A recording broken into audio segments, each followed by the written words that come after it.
12వ ఏట వచ్చేసరికి మీ పిల్లలు మీరు ఎలా చూడాలి?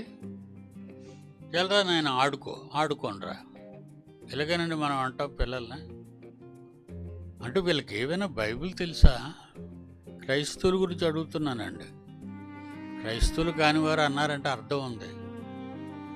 మన పిల్లలు ఎందుకు అలా పెంచాం? అందుకే వాడు పెద్దయ్యాక మనకు పాఠాలు బాగా నేర్పిస్తాడు.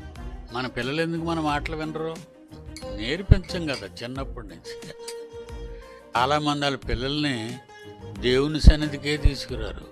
పెద్దోళ్ళే రారు, అది నెంబర్ 1 పొజిషన్. అది కారణాలు ఇక ఉద్యోగం అంటారు, ఒంట్లో బాగాలేదంటారు, కడుపు నొప్పి అంటారు, తలనొప్పి అంటారు, పని ఉందంటారు. పెద్దవాళ్ళకి అర్థం కాలేదు. ఇక చిన్నపిల్లలకి ఏమి నేర్పిస్తారు వాళ్ళు? పెద్దోళ్ళే ఏమి చేయలేనప్పుడు పిల్లలు ఏం చేస్తారు? తండ్రి ఏమి చేయుట చూచునో పిల్లలు అదే చేస్తారట.